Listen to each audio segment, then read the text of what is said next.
इस एक्ट्रेस के साथ है कैरी मिनाटी का अफेयर। नाम जानकर आपको यकीन नहीं होगा। पुष्पा 2 जल्द ही लॉन्च होने वाली है, जिसमें पुष्पा को एक गैंगस्टर नहीं बल्कि एक अंडर कवर पुलिस दिखाया जाएगा। ओ अंटवामा गाने से फेमस होने वाली समांथा का चक्कर आ चुका है सबके सामने, जिस वजह से हुआ उसका तलाक। वर्ल्ड वाइड 300 करोड़ की कमाई करने वाला फिल्म पुष्पा का जल्द ही दूसरा पार्ट भी आने वाला है। कहानी ये हो सकती है कि पुष्पा न तो कोई हीरो है और न ही कोई गैंगस्टर, बल्कि वो अंडरग्राउंड सीक्रेट पुलिस ऑफिसर हो, जिसका टारगेट चंदन की लकड़ी को बेचने वाले गैंग को जड़ से उखाड़ फेंकना है, जिसके लिए वो पहले श्रीनु और कोंडा रेड्डी को एक दूसरे के खिलाफ करेगा, जिसका फायदा पुष्पा उठाएगा। ऐसा इसलिए हो सकता है क्योंकि पुष्पा खुद अचानक इन लोगों से मिलता है, न कि ये पुष्पा से मिलते हैं। और माल को पुलिस वाले से बचाकर सुरक्षित बाहर निकालना किसी पुलिस वाले के ही दिमाग की उपज हो सकती है। कहानी में जबरदस्त ट्विस्ट लाने के लिए मेकर्स ने फैसला किया है कि श्रीवल्ली के किरदार को मरना होगा। फिल्म के विलेन यानी एक्टर फहाद फासिल श्रीवल्ली को मार देंगे और अपनी पत्नी की मौत के बाद पुष्पा बेकाबू हो जाएगा। सिंडिकेट का बादशाह बनने की चाहत पुष्पा को दुनिया भर पर राज करने में बदल जाएगी। वो दुनिया भर के चंदन के काले कारोबार का मुखिया बनकर राज करना चाहता है। सितंबर के तीसरे हफ्ते में पुष्पा 2 की शूटिंग शुरू कर देंगे। मेकर्स 2023 के बीच में इस फिल्म को सिनेमाघरों में लाने की प्लानिंग कर रहे हैं, लेकिन पुष्पा मूवी में ऊ अंटवामा गाने से फेमस होने वाली समांथा का तलाक हो चुका है। समांथा ने नागार्जुन के बेटे चैतन्या से अलग होने का कारण समांथा के हेयर स्टाइलिस्ट और दोस्त प्रीतम जुकलकर के साथ उनके अफेयर का होना भी माना जाता है।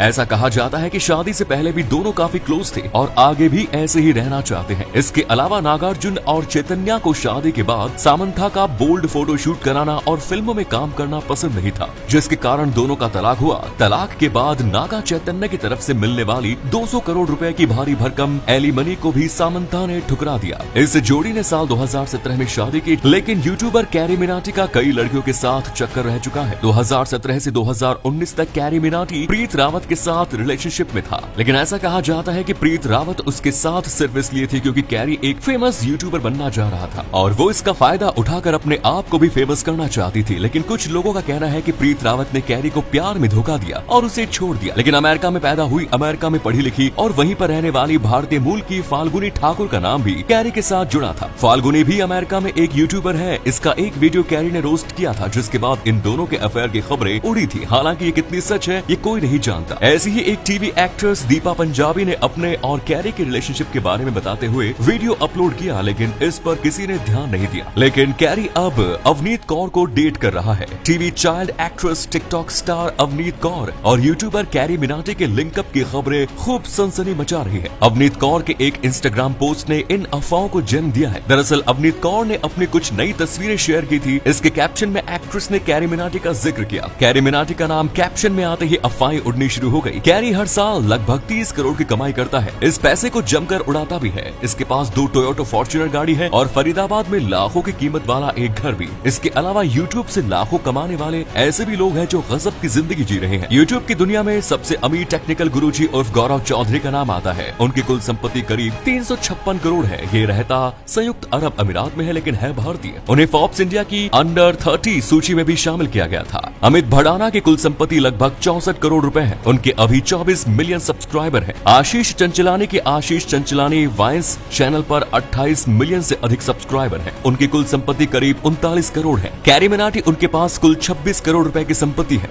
भुवन बाम उर्फ बीवी की वाइन्स के पास कुल संपत्ति लगभग 25 करोड़ रुपए है। उनके यूट्यूब चैनल पर 25 मिलियन सब्सक्राइबर हैं। लेकिन फेमस होने की चाहत एक यूट्यूबर को इतनी भारी पड़ जाती है, उसने कभी सोचा भी नहीं होगा। फ्लाइंग बीस्ट के नाम से मशहूर फेमस यूट्यूबर गौरव तनेजा को अपने फैंस के साथ बर्थडे सेलिब्रेट करना महंगा पड़ गया। नोएडा में पुलिस ने उन्हें धारा 144 का उल्लंघन करने के आरोप में मेट्रो स्टेशन से गिरफ्तार किया। गौरव तनेजा नोएडा के सेक्टर 51 मेट्रो स्टेशन पर अपना बर्थडे सेलिब्रेट करने पहुंचे थे। बर्थडे सेलिब्रेट करने की जानकारी उसने अपने फैंस को सोशल मीडिया के जरिए दी। इसके बाद मेट्रो स्टेशन पर उनके सैकड़ों फैंस पहुंच गए। इससे वहां अफरा तफरी मच गई और लंबा जाम लग गया। जब पुलिस को इसकी जानकारी हुई तो पुलिस ने मौके पर यूट्यूबर गौरव तनेजा को अरेस्ट कर लिया। गौरव ने अपना बर्थडे सेलिब्रेट करने के लिए मेट्रो कोच बुक किया था। धारा 144 के उल्लंघन करने के अलावा धारा 341 और 188 के तहत मुकदमा दर्ज किया गया। ऐसा ही कुछ किया था सलमान खान ने, जिसकी वजह से उसे कई बार जेल की हवा तक खानी पड़ी।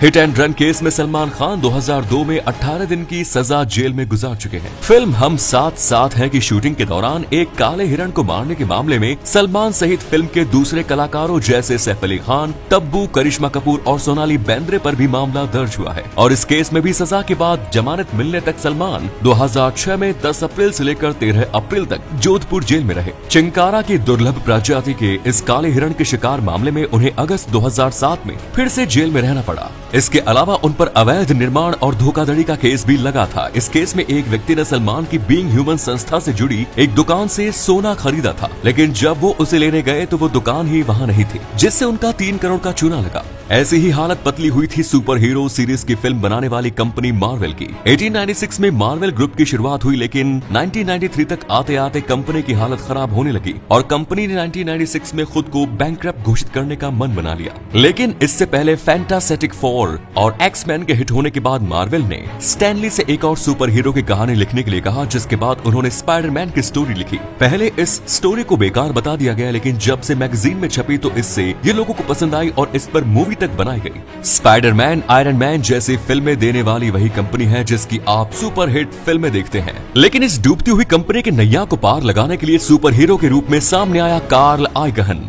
उन्होंने कंपनी के बॉन्ड्स को डिस्काउंट में खरीदना शुरू कर दिया। इसके बाद कंपनी का सारा कंट्रोल अपने हाथ में ले लिया और कंपनी को डूबने से बचा लिया। 2009 तक इसे चलाने के बाद डिज्नी ने कंपनी को $4 मिलियन में खरीद लिया। लेकिन तालिबान में आए बदलाव के कारण अफगानिस्तान के लोग खुद को भीख मांगने से नहीं बचा पा रहे हैं। तालिबान के अफगानिस्तान पर कब्जा करने के बाद देश में ऐसा बदलाव आया है कि बड़े बड़े पेशेवरों को सड़कों पर खाना बेचना पड़ रहा है। हामिद करजई सरकार के साथ काम कर चुके कबीर हकमल के एक ट्विटर पोस्ट से पता चला कि एक अफगान पत्रकार मूसा मोहम्मदी को अपनी जरूरतों को पूरा करने के लिए सड़कों पर खाना बेचना पड़ रहा है। मोहम्मदी कई सालों से मीडिया इंडस्ट्री का हिस्सा थे। उसने कई टीवी चैनलों में एक एंकर और रिपोर्टर के रूप में वर्षों तक काम किया और अब उनके पास अपने परिवार को खिलाने के लिए कोई इनकम नहीं है और अब वो कुछ पैसे कमाने के लिए स्ट्रीट फूड बेचता है। तालिबान राज आने के बाद अफगानों को गरीबी का सामना करना पड़ा।